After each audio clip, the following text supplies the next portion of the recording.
Querido amigo Andrés Chazán, presidente del Grupo Parlamentario de Amistad con Cuba en la Asamblea Nacional Francesa.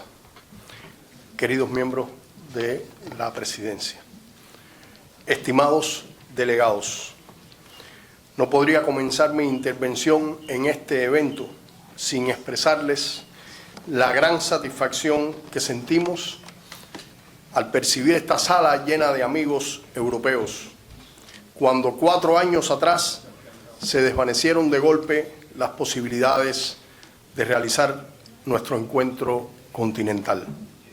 La pandemia de la COVID-19, los conflictos en la región y la compleja situación política y económica internacional resultaron una nefasta combinación.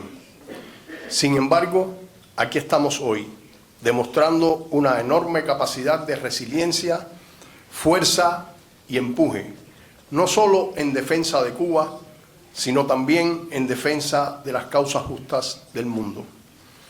Durante todo este tiempo, la solidaridad europea no ha cesado en el acompañamiento a nuestro país. Hemos presenciado la realización de muchas manifestaciones públicas, actos políticos, actividades culturales, bicicletadas, caravanas de autos, escaladas de montañas, envíos de cartas, mociones parlamentarias, peticiones al Parlamento Europeo, recogida de fondos, campañas para el envío de contenedores con material para uso hospitalario, medicinas, equipamiento, alimentos y otros suministros que se han necesitado puntualmente ante situaciones de desastres y eventos meteorológicos que por desgracia no han sido pocos. No fue menor el activismo en redes sociales, con la publicación de valiosos contenidos, artículos, videos, la realización de eventos virtuales y la creación de nuevos canales de difusión, divulgando la realidad cubana y defendiendo a la revolución ante el asedio de la cada vez más sofisticada guerra mediática y de desinformación, y en mayor coordinación con los cubanos patriotas residentes en Europa, como los que están aquí hoy, a quienes agradecemos también por su contribución a la lucha solidaria. Día tras día nos pudimos percibir el cálido abrazo y las palabras de aliento de todos ustedes. Uno de los ejemplos más fehacientes de ese apoyo lo constituyó la exitosa realización del Tribunal Internacional contra el Bloqueo, celebrado hace un año en Bruselas, que contó con la presencia de muchos de los aquí presentes. Por ese apoyo incondicional, resulta obligatorio en este marco, en nombre del Instituto Cubano de Amistad con los Pueblos y del pueblo de Cuba, expresar nuestro eterno agradecimiento al admirable trabajo realizado por las asociaciones de amistad, partidos políticos, agrupaciones juveniles, sindicales, femeninas, de paz, medioambientales, entre otras muchas representadas en los cientos de delegados provenientes de más de 30 países que se han reunido hoy aquí. Llegue este agradecimiento también a todos aquellos que por diversas razones no nos pueden acompañar en esta ocasión, pero que han sido protagonistas de esta ardua lucha. Quisiera agradecer de manera especial a los amigos y organizaciones francesas que nos han brindado un apoyo excepcional durante este año, la esmerada atención a nuestros atletas en diversas alcaldías y municipalidades, tanto en su etapa preparatoria como en el marco de los Juegos Olímpicos y Paralímpicos. Es realmente meritoria. El proyecto Yo Soy Cuba en Tremblay, que luego se extendió a la Fiesta del Humanité, constituyó un derroche de cubanía y de amor por nuestra isla. A eso le sumamos la efervescencia y el activismo demostrado durante todo el año, la visita de decenas de amigos franceses a Cuba, las iniciativas colectivas y la colaboración económica en diversas esferas de nuestra sociedad. Reconocemos que tales resultados alcanzados hacen de París una ciudad digna para ser la sede de este importante evento. Gracias al Partido Comunista Francés y a su secretario general, Fabien Roussel, por acogernos en su distinguida sede, así como a las organizaciones francesas Cuba Cooperación Francia, Francia Cuba, Cuba Linda, la Confederación General del Trabajo, el Gremio de los Rotativistas, el Canal Europa por Cuba, el Polo por el Renacimiento Comunista en Francia y Montpellier, Cuba, Solidarité, que durante varios meses han ofrecido su esfuerzo para la organización de esta magna cita. Agradecemos también a los invitados especiales que con su presencia prestigian nuestro evento. Gracias por incluir en sus agendas un espacio de trabajo para alzar sus voces junto a nosotros en este espacio de denuncia a la guerra económica que vivimos los cubanos. Me refiero a la política de bloqueo económico, comercial y financiero, visto como una permanente piedra en el zapato de Cuba que ha tenido que enfrentar en su devenir como país libre, independiente y soberano. Dicha política no solo transgrede los derechos más elementales del pueblo cubano, sino que ultraja el derecho soberano de todos los países del mundo a relacionarse libremente con Cuba sin temor a ser castigados. En los últimos años, el recrudecimiento de esa deshonrosa política, acompañado de un incremento de la agresión política y mediática con acciones que solo buscan generar el desorden y la inestabilidad a lo interno del país, se ha convertido en la opción principal del gobierno de Estados Unidos. Una guerra económica arreciada que es la causa fundamental de la situación económica de la isla hoy, a la que hará referencia más adelante el doctor José Luis Rodríguez, agravada por el azote de 2 huracanes y un terremoto en el espacio de un mes. En el finalizado mandato del presidente Biden se aplicaron sin variación las 243 medidas coercitivas adicionales aplicadas por su predecesor Donald Trump.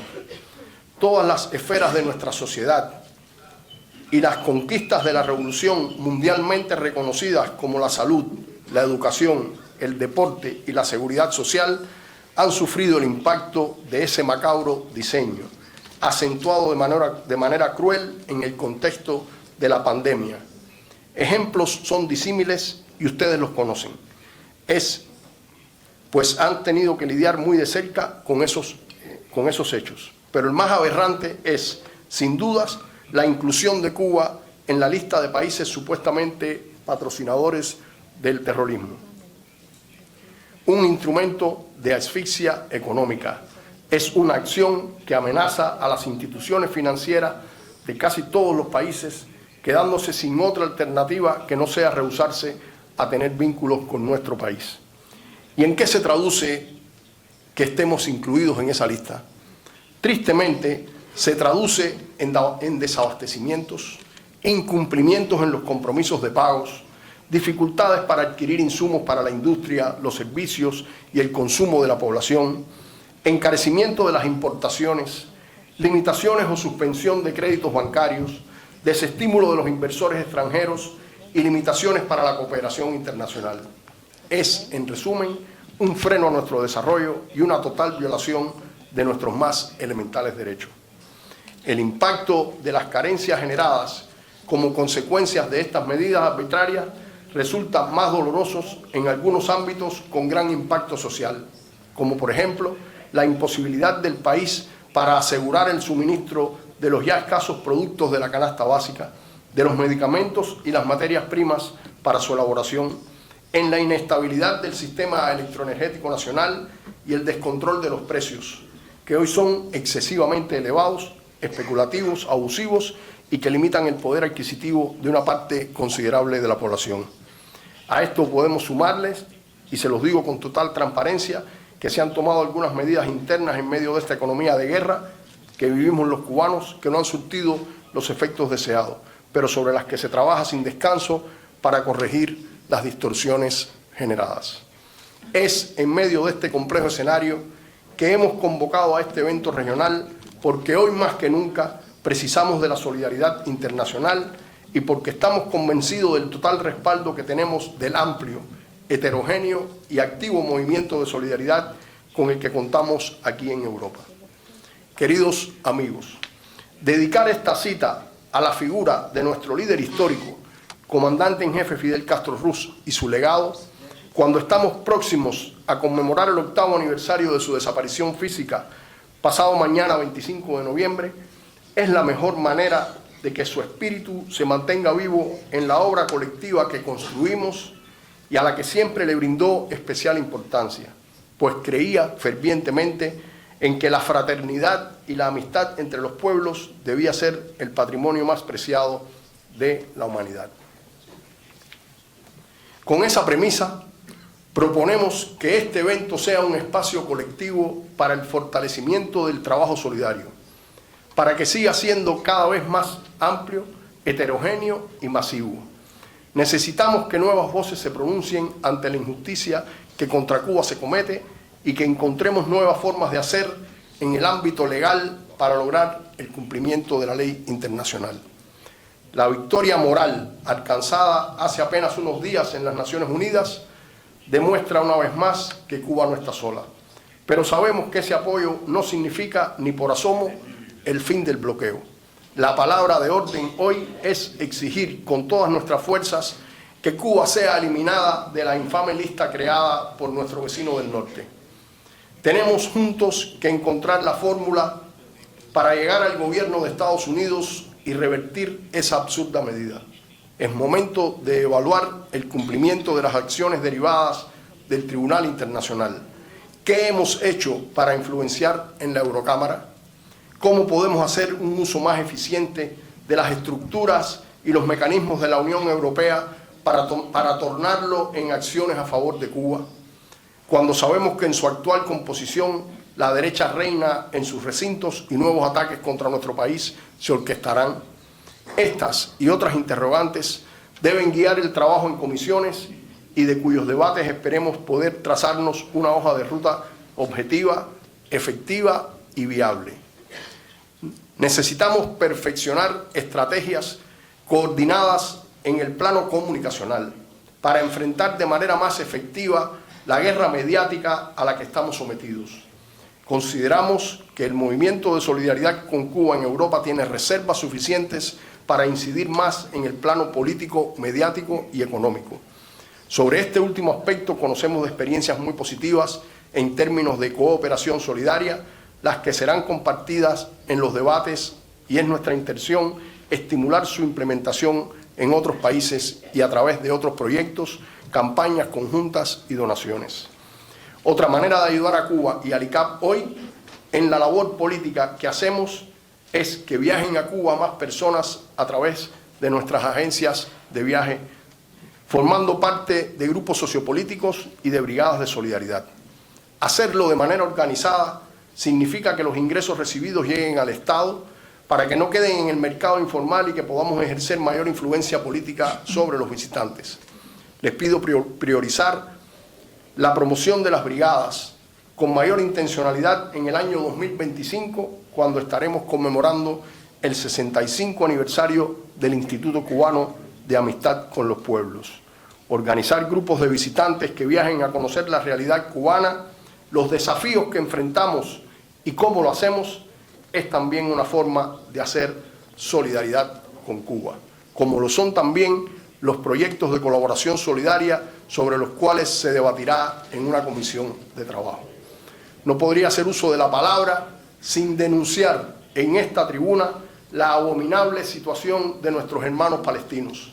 Constituye una afrenta a la dignidad humana y una vergüenza para la humanidad que mientras millones de personas se movilizan en todas las latitudes contra ese nuevo holocausto, a la comunidad internacional se resulte incapaz de poner freno a la masacre, porque los genocidas cuentan con el respaldo y la complicidad del gobierno de los Estados Unidos y de otros poderosos aliados del sionismo. Ante el galopante avance de la ultraderecha, sobre todo aquí en Europa, la defensa de la revolución cubana es también un acto de salvaguardia de la soberanía de los pueblos del mundo. Nos encontramos en un escenario colmado de obstáculos, sí, pero contamos con un arma poderosa que nos permitirá resistir y vencer. Esa arma es la unidad. En Cuba, esa unidad significa el compromiso irrenunciable de salvar la patria, mantener y desarrollar la revolución y el proyecto de socialismo escogido. La unidad con nuestros hermanos del mundo significa pasar por alto nuestras diferencias en pos de un bien común y tener presente, como dijera nuestro José Martí, y cito: quien se levanta hoy con Cuba, se levanta para todos los tiempos. Hemos aprendido en estos 65 años de revolución que las intenciones de los gobernantes de Estados Unidos hacia Cuba no varían, sean demócratas o republicanos. No tenemos altas expectativas con la nueva presidencia de Estados Unidos. Nuestra bandera es y será defender nuestra independencia y soberanía con uñas y dientes, al precio que sea necesario. Resistiremos estos nuevos embates, sin inmovilismos ni conformismos. No hay cabida a la desesperanza. Cuba se reinventa cada día con sus propios esfuerzos y con la invaluable compañía de ustedes y de los pueblos del mundo. Es una coincidencia que hoy la capital francesa, esa que en la histórica fecha de 1789 vio surgir ante los ojos enardecidos de sus habitantes la Declaración de los Derechos del Hombre y del Ciudadano, presencie en este día el inicio de este foro solidario, donde como en aquel entonces se perpetúa el legado de libertad, igualdad y fraternidad. Sean bienvenidos, hermanos y hermanas, al 19 Encuentro Continental Europeo de Solidaridad con Cuba. Gracias por estar aquí, respondiendo como tantas veces han hecho ya a nuestro llamado. Confiamos en ustedes para juntos seguir labrando el noble camino de la amistad entre nuestros pueblos y fortaleciendo los vínculos entre las organizaciones que cada uno de ustedes representa y el Instituto Cubano de Amistad con los Pueblos. Muchas gracias.